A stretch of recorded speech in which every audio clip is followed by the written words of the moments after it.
anak-anak, salam sejahtera untuk kita sekalian, Shalom. Apa kabar hari ini? Pasti luar biasa, hebat. Salam sehat untuk kita sekalian. Anak-anak sekalian, sekarang kita akan masuk dalam pembelajaran kelas 2, tema 1, hidup rukun. Dan kita masuk pada subtema 1, hidup rukun di rumah. Kita akan masuk pada materi yang akan kita pelajari. Ada bacaan di situ tentang ayah dan ibu menyayangi Mutiara dan Udin. Suatu hari, ayah membawa buah tangan untuk Mutiara dan Udin. Mutiara mendapatkan buku cerita, Udin mendapatkan mainan. Mutiara dan Udin berterima kasih kepada ayah dan ibu. Mutiara dan Udin tidak saling berebutan satu dengan yang lain. Ayah dan ibu bahagia melihat buah hati mereka selalu rukun. Dari bacaan di atas ada kata buah tangan dan buah hati. Apakah tangan mempunyai buah atau hati mempunyai buah? Tentu tidak. Itu maksudnya adalah suatu ungkapan bahwa buah tangan dan buah hati ada artinya. Ungkapan itu artinya adalah sebuah gabungan kata yang memiliki arti berbeda dengan kata asalnya. Jadi setiap ungkapan ada artinya. Contoh, buah tangan adalah oleh-oleh. Buah hati adalah anak. Contoh kalimat dari buah tangan adalah ayah pulang dari Jakarta membawa buah tangan. Artinya ayah pulang dari Jakarta membawa oleh-oleh. Yang contoh kedua, Kirei adalah buah hati orang tuanya. Artinya Kirei adalah anak orang tuanya. Selanjutnya, Kirei mendapatkan buah hati dari orang tuanya, yaitu buku. Dalam buku itu dia menyimpannya di rak buku. Di rak buku terdapat banyak buku-buku yang disimpan. Dalam satu susunan buku ada 10 buku yang ada. Jadi kalau 70 buku yang disusun, berarti itu banyaknya buku. Disusun 10-10 tumpukan. Nah, kalaupun dia cuma 7, berarti cuma 7 yang tersusun. Jadi buku itu ada 70 tambah 7 sama dengan 77. Selanjutnya, kita lihat di situ ada penempatan nilai. Angka 121.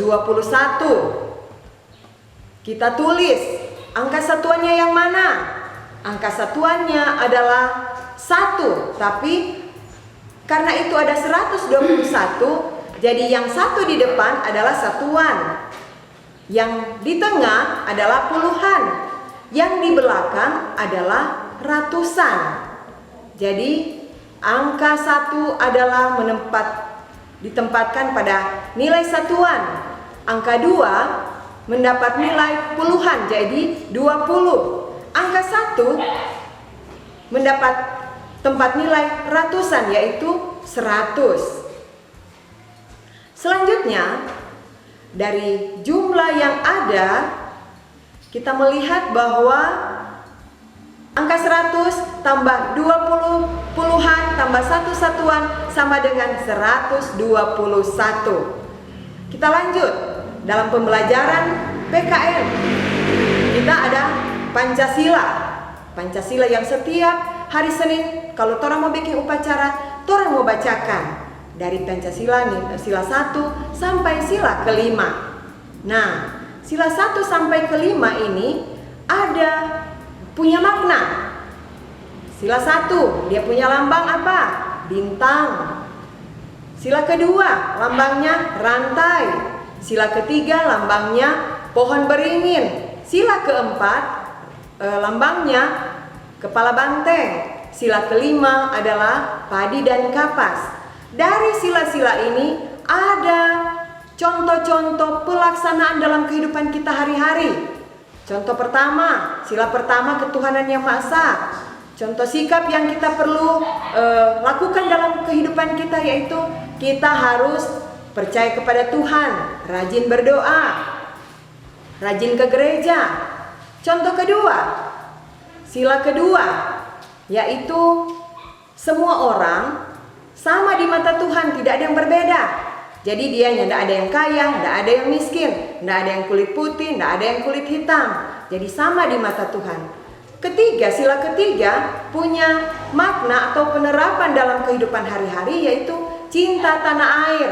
Setiap hari Senin, torang bikin upacara adalah salah satu contoh torang cinta tanah air. Keempat, pelaksanaan dalam torang kehidupan hari-hari yaitu tidak memaksakan kehendak pe orang lain. Kalau mama udah suruh torang mau beli garam, torang pergi, jangan bapaksa meminta doi. Itu berarti memaksakan kehendak. Jadi kita harus tidak boleh memaksakan kehendak kepada orang lain. Kelima, contoh sikap dari sila kelima yaitu menolong orang yang kesusahan. Seperti contoh kalau orang dalam kesusahan, teman nyak ada mau makan, orang kasih akan makanan. Itulah contoh sikap yang sudah terkandung dalam Pancasila sila pertama sampai sila kelima. Kita lanjut. Nah, torang dalam kehidupan sehari-hari, torang perlu menyanyi. Di sini ada lagu Beramah dan Sopan. Itu contoh bahwa lagu ini punya makna pada torang kehidupan. Yaitu torang mau menyanyi satu lagu. Bukannya congkak, bukan yang sombong, yang disayangi, handai dan taulan. Hanya anak yang tak pernah bohong, rajin bekerja, beramah dan sopan. Di situ juga ada ungkapan. Kalau sombong, dia punya ungkapan kalau orang, ih sombong dia. Itu artinya tinggi hati, ya. Mar orang yang boleh sebagai anak-anak yang boleh sombong, yang boleh bawa rak pa teman, yang boleh bilang pa teman kita ada baju baru, yang boleh. Orang tidak boleh menyombongkan itu tuh dong orang pada diri sendiri. Begitu juga ada ungkapan cepat kaki ringan tangan, artinya suka menolong. Kalau orang suka menolong teman, maka orang juga pasti akan disayangi teman.